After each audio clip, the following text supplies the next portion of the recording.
Bang, kalau ASN atau masyarakat sipil biasa ya, direkrut mungkin wajar lah. Tapi kalau misalnya anggota Polri kan dia ada diklatnya tentang wawasan kebangsaan, itu kok bisa gitu loh, gimana? Iya, fakta mengejutkan, ini anggota Polri, pangkatnya brigadir, namanya Wisnu, anaknya itu belum pernah sama sekali disekolahkan di sekolah-sekolah SD. Karena menganggap bahwa sekolahnya itu adalah kekafiran. Maka mencari guru, ustadz, pembimbing kita, mentor kita, itu pastikan mereka yang betul-betul cinta dengan negara ini dan bangsa ini. Orang jahat itu lahir dari orang baik yang bisa jadi salah cari pengajian. Ini bukan podcast katanya, tapi dari sudut pandang pelakunya. Bang Sopyan itu berarti anggota Polri bisa dibilang ya selain kasus Ambon ya dan Poso, itu berarti pertama yang kemudian menjadi teroris ya. Nah setelah itu kan ada juga beberapa berita yang anggota-anggota Polri ya, kita khusus misalnya di anggota-anggota Polri. Nah kenapa sih mereka, kan oke, tadi Bang Sopyan udah cerita tentang bagaimana kemudian masuk ke jaringan itu. Nah bagaimana anggota-anggota yang lain, mereka tuh sebenarnya dipengaruhi oleh paham keagamaan yang sebelumnya, atau misalkan direkrut pas selagi ada anggota, atau misalkan hati nurani misalkan ketika dibawa keliling-keliling misalkan, mungkin sampai hari ini juga terjadi ya, apa patroli kota kemudian malah ke tempat-tempat maksiat, malah kita mengutin itu ya kan gitu kan. Nah itu juga karena saya dengar di beberapa orang yang kemudian jadi kelompok radikal itu karena di lingkungannya itu misalkan sarang maksiat, dia ingin melakukan pertobatan kayak begitu. Nah di Polri sendiri itu gimana? Paham keagamannya bisa dipetakan nggak sih sebenarnya? Ya, sebetulnya masalah anggota Polri, TNI atau ASN yang kemudian menyeberang ke kubu sana, ini sebetulnya juga sebagai bentuk kehausan ya, fenomena hijrah yang selama ini mereka bergelimang dosa atau pekerjaannya sedikit-sedikit dengan gesekan dengan perkara-perkara yang masih diharamkan dan sebagainya. Nah, kadang mereka juga butuh justifikasi, butuh pertobatan dan sebagainya. Akhirnya mereka ketemulah dengan kelompok-kelompok yang seperti ini, dan itu memang nggak bisa kita hindarkan.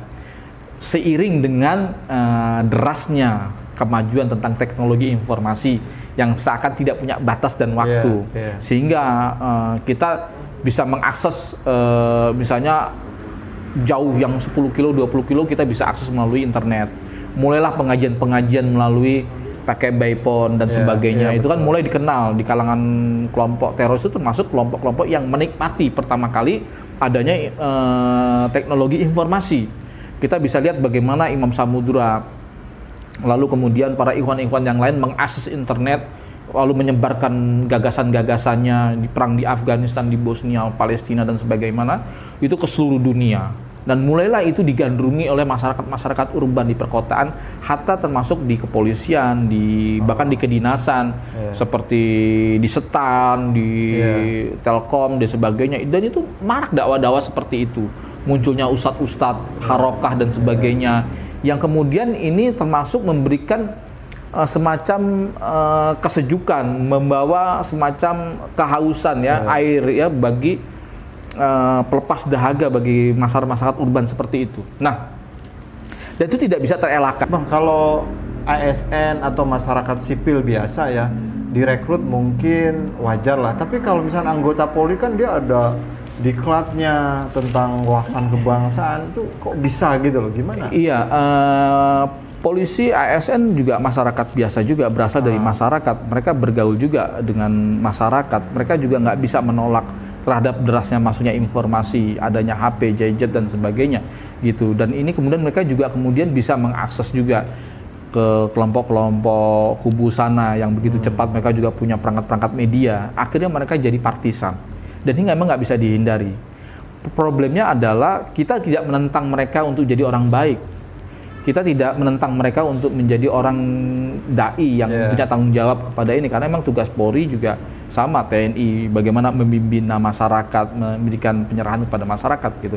Masalahnya kalau mereka terjatuh atau terjebak kepada partisan itu, misalnya bicara yang sebetulnya wilayah ikhtilaf, dia cenderung kepada kubu sana misalnya. Ini nggak akan bisa. Masyarakat, polisi, TNI itu harus jadi problem solving bagi persoalan-persoalan masyarakat. Dia benteng utama bagi NKRI. Kalau benteng utamanya sudah jebol, kemasukan paham-paham yang maaf intoleran, Bagaimana nanti mereka bisa menyelesaikan persoalan-persoalan di masyarakat? Betul. Kan problematika masyarakat ini banyak gitu. Dan ini pernah ada kejadian seorang Kapolres ikut kubu sana ketika ada terjadi permasalahan antara Aswaja dengan kelompok Salafi. Dia cenderung kepada kelompok ini. Wah, ini jadi kebingungan masyarakat. Kok wasitnya jadi seperti itu? Gimana nanti gitu? Nah, kita nggak ingin polisi yang wilayah-wilayah netral, benteng NKRI ini kemudian terjebak kepada partisan tersebut, terjebak kepada mazhab atau paham-paham yang membuat mereka tidak bisa netral, sehingga mereka cenderung berat sebelah ketika menyelesaikan persoalan di masyarakat. Kan sangat banyak problem masyarakat ini, dari masalah yang paham Syiah, Aswaja dengan Salafi dan sebagainya. Itu kita butuh polisi-polisi yang betul-betul netral. Dan kalau itu tidak netral, mereka partisan, memihak terlalu kubu sebelah, ini jadi masalah. Jadi paham keagamannya juga harus kuat banget ya, polisi untuk jadi polisi itu harusnya ya. Karena dia harus merangkum kalau persoalan menurut saya bukan, kita tidak mewajibkan polisi harus ilmu yang banyak, bukan. Tapi mereka punya problem solving, punya ilmu tentang manajemen konflik ketika itu. Mereka tidak boleh berat sebelah, tapi mereka harus paham tentang, jadi kayak semacam setiap organisasi itu punya asesmen, punya profiling. Jadi kalau ilmu-ilmu sosial, potensi-potensi konflik mereka sudah punya. Kalau Muhammadiyah ini kayak begini-begini, NU ini kayak begini-begini, Salafi kayak begini-begini. Potensi konfliknya di mana? Ada di sini, ada di sini. Penyelesaian masalahnya bagaimana? Seperti itu. Nah, maksudnya itu kan nanti kan terikat dengan paham keagamaan si Polri itu sendiri, Bang. Iya, makanya kemudian saya selalu usul. Kemarin saya dipanggil oleh Polda Maluku Utara di Karo SDM, kemudian Karo SDM Mabes Polri juga meminta pendapat, meminta masukannya. Ini bagaimana? Saya bilang ini harus dimulai dari rekrutmen Polri itu sendiri. Misalnya harus ada litsus lagi. Jadi mental ideologi kita periksa sebagai calon yang ingin jadi Polri, Akpol, Akmil dan sebagainya. Lalu setelah kita tanya orientasi, kita lihat juga rekam. Sama ketika orang mau pinjam uang ke bank itu kan dilihat rekening koran. Iya, betul. Track record dia seperti apa? Termasuk track record dia di sosial media. Orientasi politik dia seperti apa? Keagamannya seperti apa? Lalu bagaimana kita tanya-tanya tentang bagaimana khilafah, jihad dan sebagainya harus seperti apa, sehingga kita bisa Kapolri Bang didengerin Kapolri. Iya itu seperti itu, sehingga nanti kita bisa tahu dan kita bisa mengantisipasi. Satu, dari pola perekrutan kita sudah steril, bersih dari partisan seperti itu. Lalu yang kedua, kalau sudah masuk, kita kan juga nggak bisa, bukan kita mau membatasi kesalehan Polri, enggak, tapi kita harus mengetahui siapa yang memberikan masukan mereka kepada, dan mereka harus organisasi yang sudah clear dengan Indonesia. Jangan organisasi yang pura-pura tapi nggak clear dengan Indonesia. Ini jadi problem nih. Akhirnya kita lihat polisi partisan, udah partisan, kemudian dia ketika ada musik mereka rame-rame, jangan, itu musik haram. Nyanyi lagu Indonesia haram. Nyanyi pada negeri haram. Itu kan sayang dialami saya itu sebagai mantan anggota polisi itu dulu. Saya ini berkarirnya seperti itu dulu. Intoleran dulu, nggak memahami masalah ikhtilaf, karena juga ngaji nggak tamat, pesantren nanggung gitu, sehingga akhirnya kebijakan itu hilang. Polisi nggak lagi bijak. Kalau udah seperti itu bagaimana? Kebobolan, gitu. Nah kalau sudah dimulai dari hal-hal yang seperti itu, sudah tidak netral, ya akan terjebak kepada kubu sana dengan kubu sini. Indonesia akan terancam pecah nanti. Kalau sudah aparat sudah mulai ikut-ikutan dan sebagainya, ini jadi PR buat kita. Maka saya bilang, yang boleh masuk yang sudah clear, apakah bisa Muhammadiyah atau NU. Betul. Dan ini harusnya direspon juga, dipersiapkan. Dai-dai yang di pesantren-pesantren, yang soleh-soleh, pola perkutan juga dan sebagainya, itu juga mulai masuk ke instansi-instansi. Mereka butuh itu. Betul. Jangan nanti dicampur adukan antara sikap politik sebagian orang-orang NU itu kemudian dia anggap sebagai bentuk sikap NU itu sendiri gitu. Yang kemudian orang politikus kan agak-agak manuver. Yang kita tahu lah. Kemudian agak menyebalkan gitu. Nah ini kan kita nggak dewasa orang-orang awam ini dalam menilainya itu gitu. Nah disangkanya itu representasi NU dan sebagainya. Nah, ini kita harus coba koreksi dari sini. Kemudian ya alhamdulillah sekarang saya lihat sudah ada perubahan ya. Ada orang juga udah mulai dewasa dan objektif. Kita lihat ada sosok sekarang yang fenomenal ya seperti Gus Baha ya kan, yang dia juga nggak menjaga jarak juga, tidak terlalu ini, tapi itu dianggap sebagai sikap kebanyakan warga NU sebetulnya yang masih ada istilahnya NU garis lurus lah, garis lempeng, garis bengkok, garis lucu juga ada. Ada garis lucu juga gitu. Nah seperti itulah gitu. Bang Sopyan kan bukan orang satu-satunya yang kemudian anggota Polri yang memilih menjadi teroris, ya kan? Ya. Setelahnya kan ada lagi orang-orang meskipun jumlahnya nggak terlalu signifikan. Itu bisa diceritain nggak? Ya, kasus pertama yang melibatkan anggota Polri itu tahun 2004-2005, yaitu Syarif Tabubun dengan Ismail, anggota Polres Ambon. Tapi itu memang karena faktor keadaan pada saat itu memang konflik komunal dan konflik sosial di masyarakat yang sehingga mereka terjebak kepada dua kubu ini. Lalu pada 2009 saya sendiri dan sebelumnya ada juga namanya Kopral Kepala Juli Karsono. Dia anggota Pusdik Infanteri di Bandung yang kemudian pada tahun 2010 kasus pertama dia itu menjadi instruktur di Tawangmangu di Solo. Itu bersama Majelis Bang Mujahidin. Sopyan apa setelah? Sebelum saya. Oh, sebelum. Nah, tapi kemudian dia terlibat lagi, tertangkap itu ketika menembak 5 anggota polisi di Purworejo, Kebumen dan di Jogja. Itu ditembak mati semua dan akhirnya dia juga terbunuh tewas oleh Densus 88 setelah menembak mati 4 atau 5 polisi pada saat itu. Dan ternyata pada 2011 ada lagi anggota Polri yang terlibat dalam kasus dan ditangkap juga. Saya lupa namanya itu orang di Cipinang juga. Lalu setelah itu ada beberapa lagi anggota Polri seperti Bribda Nesti dan Bribda Rini 2019 yang anggota kriminal umum, reserse kriminal umum Polda Maluku Utara. Itu bahkan lebih parah lagi gitu. Dia bahkan siap menjadi bombers. Komitmen untuk ini dan dia akhirnya tertangkap. Dan kemarin saya seminggu yang lalu membesuk dia di Polres Jakarta Selatan. Dia ISIS ya? Dia ikut JAD. Oh, JAD zaman JAD. Nah, waktu saya dipanggil oleh Polda Maluku Utara, mereka dikumpulkanlah teman-temannya ini yang pernah ikut pengajian. Pada waktu itu hasil berita acara, mereka Bribda Nesti dan Bribda ini ikut yang namanya kelompok Salafi yang namanya Wahda Islamiyah. Wis. Gitu. Dan akhirnya dikumpulin juga teman-temannya yang pada ikut-ikutan kelompok Wahda Islamiyah. Dan kelompok-kelompok Salafi ini bilang, maaf Ustadz, kami di sana nggak disuruh ngebom. Bahkan ada yang kelompok-kelompok Salafi lain yang mengatakan bahkan kami dilarang untuk demo. Iya betul. Memang kalian nggak akan disuruh seperti itu dan saya juga percaya mereka nggak akan menyuruh seperti itu gitu. Tapi kalau kita lihat kasusnya Bribda ini, ternyata ada beberapa penyusup ya yang ada di kalangan mereka yang anggota Ansor Daulah yang kemudian menarik anggota Polwan. Jadi mereka tuh lebih enak sebenarnya merekrut di kelompok-kelompok yang kayak model Wahda Islamiyah, Wahabi, Salafi kayak gitu. Iya, betul. Akhirnya ini jadi tangga sebelum mereka masuki kepada paham, mengafirmasi ketimbang harus merekrut misalnya NU Muhammadiyah agak sulit ya. Iya, karena mereka sudah panjang agak panjang dan ada ustadznya yang jaga. Dan kok mereka nggak punya konsep atau instrumen bagaimana menjaga para mat'unya ini. Nah, ini terjadi kejadian. Akhirnya tertariklah Bribda Rini dan Bribda Nesti. Ketika saya tanya kemarin seminggu yang lalu, nyesal nggak keluar dari polisi? Tidak, karena kami ingin hidup di bawah sunnah. Terakhir itu. Iya ngomong seperti itu nih, belum lama ini dia ngomong. Saya juga kasihan gitu. Tapi setelah kita ngobrol panjang lebar, dia agak-agak bilang gini, Ustadz sering datang ke sini biar kami tercatat. Karena ketika dia mau ngurus PB, remisi, mereka takut Ustadz kalau kita tanda tangan kepada Pancasila itu kekafiran bukan? Iya. Jadi kata siapa antum bilang? Ya ini kata orang-orang teman-teman di grup-grup itu tanda tangan kesetiaan Pancasila dan Undang-Undang Dasar 45 itu ada kekafiran. Oke, kita jelasin bahwa itu tidak kekafiran, bahwa Pancasila itu mengandung bahkan ruh Islam itu sangat kental di sana, ada ketuhanan, ya kan? Kemudian ada kemanusiaan, ada persatuan, dan itu semua ruh-ruh Islam semua.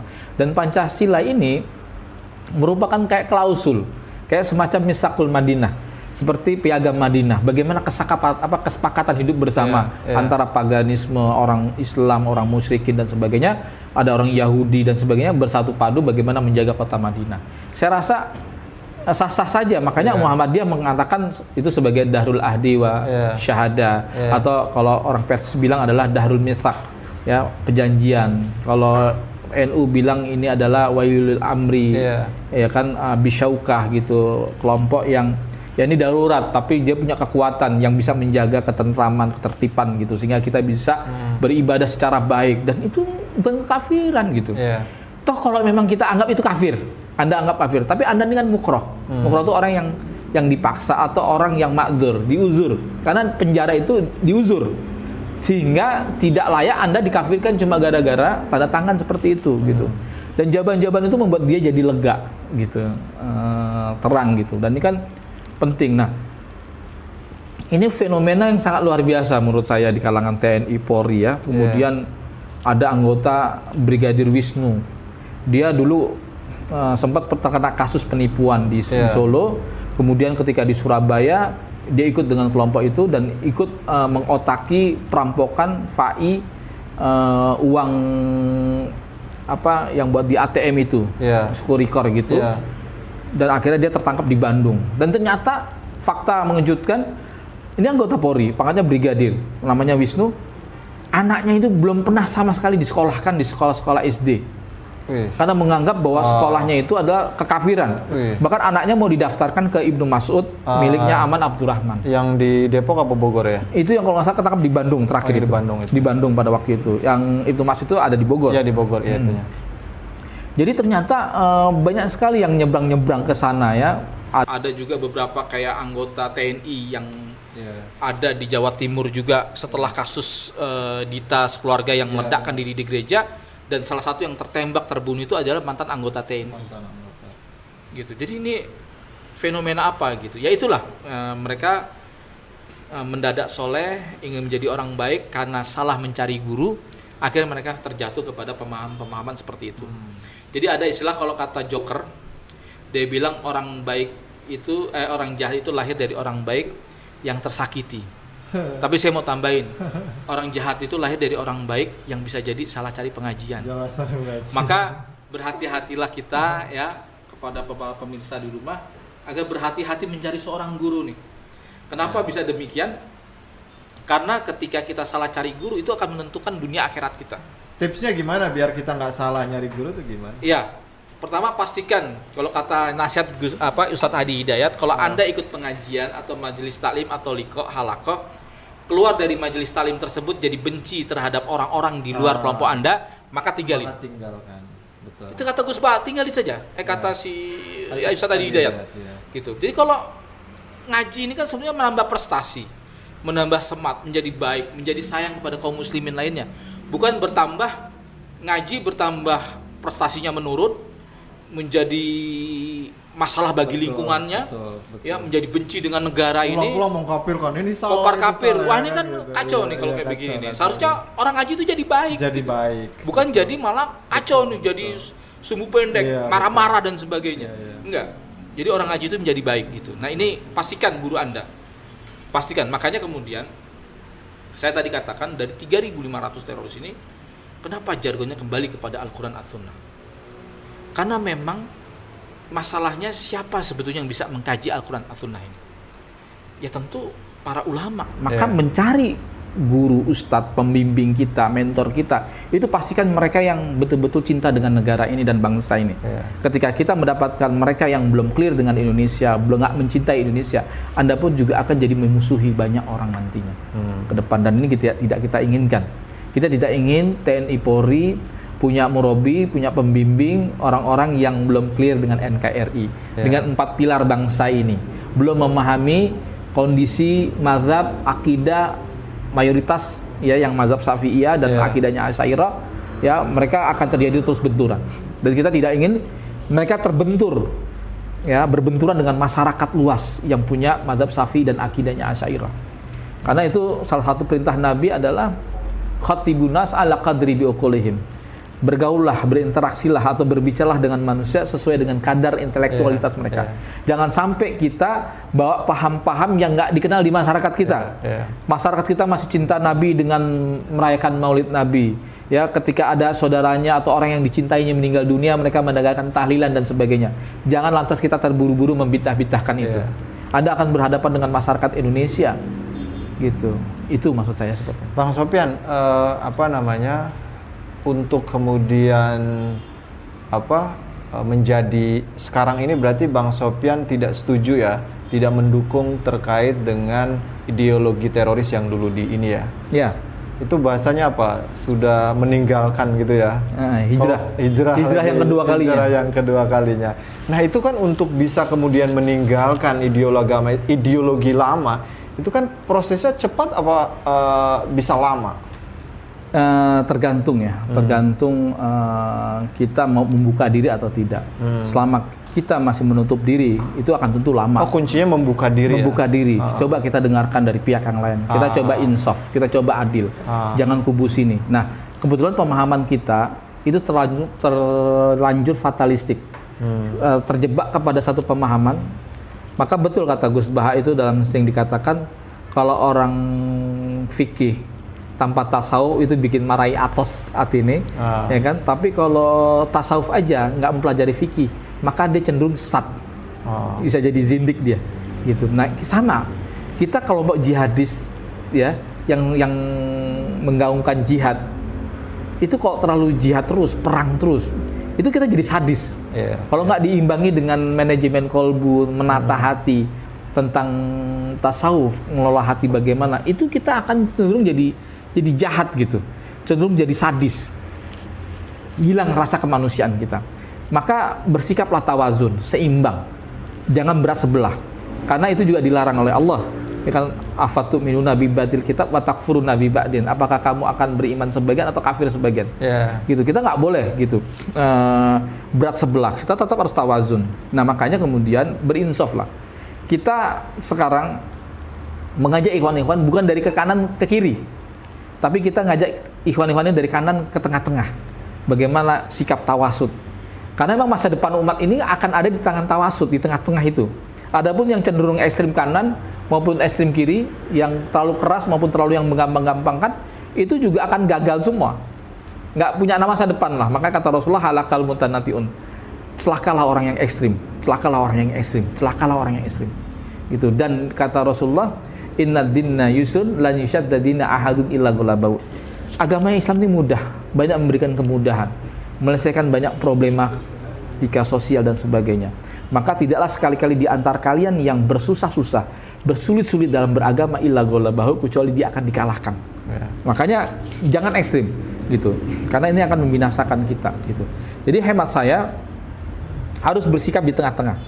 Ya, dalam kan untuk menuju ke situ, kayak misal Bang Sofyan ini faktor utamanya tadi membuka diri, tapi setelah itu apa faktor utama yang kemudian akhirnya meninggalkan? Iya, ketika saya tertangkap, saya ini melihat perilaku teman-teman di penjara, bukan sehari dua hari, tapi bertahun-tahun.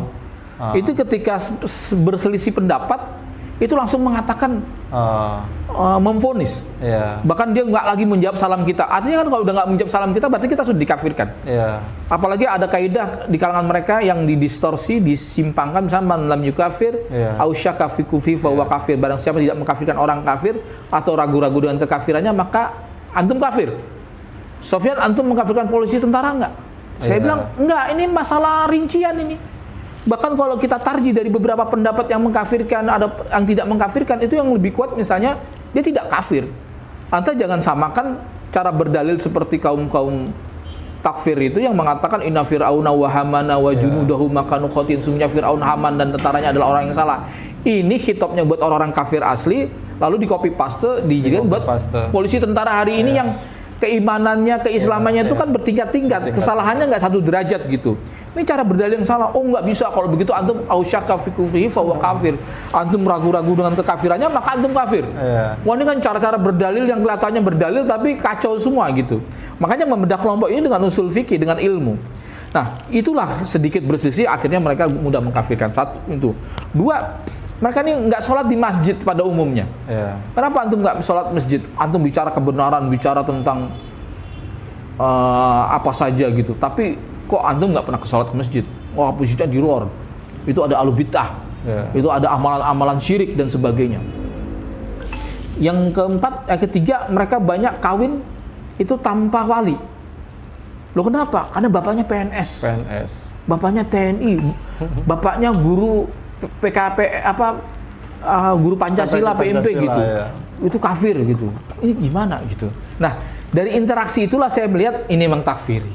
Metodologi cara berdalilnya kayaknya mirip-mirip memang yang disebutkan di Maqalat Islamiyin Abu Hasan Asy'ari tentang bagaimana mendeskripsikan metodologi orang-orang Khawarij. Itu memang mereka mirip-mirip seperti itu. Walaupun dengan bergantinya tokoh, bergantinya zaman dan sebagainya, tapi metodologinya tetap sama. Maka bi annahum yukafiruna bidzanbin wa ya'taqiduna dzanban ma laysa bidzanbin, mengkafirkan karena sebab dosa dan meyakini yang sebetulnya itu bukan dosa, meyakini sebuah dosa yang sebetulnya bukan dosa, seperti Pancasila disangkap sebagai kekafiran. Kalau kita mau merinci, karena ini persoalan-persoalan rincian masalah fikih, dianggap antum tidak punya ketegasan, antum ragu-ragu dengan kekafirannya, berarti antum kafir. Nah inilah mereka. Jadi kalau kata Imam Syatibi itu, kalau ketika mereka punya keyakinan menganggap bahwa sebuah kebaikan sebagai bukan kebaikan dan menganggap sebagai keburukan yang sebetulnya bukan keburukan. Inilah yang terjadi pada kelompok-kelompok ini. Mereka yang sudah terpapar tuh perlu kita bantu gak sih? Iya. Dulu Ali bin Abi Thalib ketika menghadapi kelompok Harurah Khawarij ini, itu diutus oleh Ibnu Abbas, seorang ulama sahabat. Dan dari 12.000 orang, 8.000 dari 12.000 orang itu tobat balik, rujuk. Adapun 4.000 akhirnya diperangi sampai habis. Memang ada dua pendekatan. Memang kita berikan tauiyah, penyadaran, kita berikan masukan-masukan, kita debat, kita ini kan. Makanya dalam peperangan Nahrawan itu antara Ali dengan kelompok Khawarij itu takut mendengarkan hujah-hujah. Makanya kata dia, jangan pakai pedang perangnya, pakai tombak aja, biar kalian nggak mendengarkan kata-kata mereka. Kalau kalian mendengar kata-kata mereka, mereka sedar. Maka itulah mereka kadang menutup diri. Tapi ada juga yang mau berdialog. Yang mau berdialog ya kita ajak dialog. Yang tidak, ya kalau mereka nggak bisa, ya kita kasih punishment, kita hukum berat. Atau kalau memang mereka macam-macam, ya kasih tindakan tegas ketika mengancam aparat keamanan. Mau nggak mau ya ditembak, begitu. Saya rasa seperti itu. Tapi memang tidak mudah juga ya untuk kemudian mengajak mereka untuk meninggalkan ideologinya. Iya, karena memang mau tidak mau kita harus kembali kepada proses literasi. Masuknya mereka juga karena dari proses literasi, keluarnya mereka juga harus dengan literasi. Maka kita harus punya program yang jitu, strategi yang bagus, bagaimana menyiasati menghadapi mereka. Ya, kelompok-kelompok ini jangan tanggung-tanggung, kita kerahkan semuanya karena ini penting. Ya, menyadarkan karena ini akan terus menular. Abang terlibat gak untuk proses penyadaran gitu ke mereka? Kan sudah meninggalkan, udah tahu lah, udah pengalaman kemudian mengajak mereka. Sebagai bentuk pertobatan saya terhadap pemikiran-pemikiran ini, mau tidak mau saya harus terlibat. Karena saya memang mantan. Ibarat kalau ada virus, maka harus ada vaksin. Vaksin ini diambil dari virus yang telah dijinakkan. Betul. Anggap saja saya ini virus yang sudah dijinakkan, ya sudah bagus, itu bisa memberikan imunitas. Seperti saya datang ke sini pada dasarnya memberikan imunitas kepada generasi muda agar jangan kayak saya lagi. Jadi kalau ada yang saya jelaskan dari tadi ini, setidaknya kalau kita mendapatkan paham-paham seperti ini, kita sudah bisa mengantisipasi. Wah, itu kan yang persis apa yang dibicarakan Pak Robi Sugara dengan Pak Sofyan Sauri nih, gitu. Ini mirip-mirip nih gejala-gejalanya nih, jargonnya, tahapan-tahapannya sampai orang terkena. Oh gitu, wah saya harus antisipasi. Ya gitu. Nah, saya memberikan imunitas orang-orang yang belum kena, gitu. Dan juga memberikan penebalan lagi, termasuk komunitas-komunitas yang sudah kuat, makin juga ikut berperan aktif memerangi ya kelompok-kelompok ini yang para pengkapling surga, menurut saya seperti itu. Bang, kalau masih di anggota Polri ya, ini jabatan abang sekarang udah sampai mana? Kalau teman-teman saya sudah banyak yang AKP ya, udah AKP, Kompol, AKP, sebagainya gitu. Cuma saya aja yang karena pergaulan salah ya kan, akhirnya waktu saya keluar brigadir sudah mau ke Bribka, waktu itu saya desersi pada waktu itu.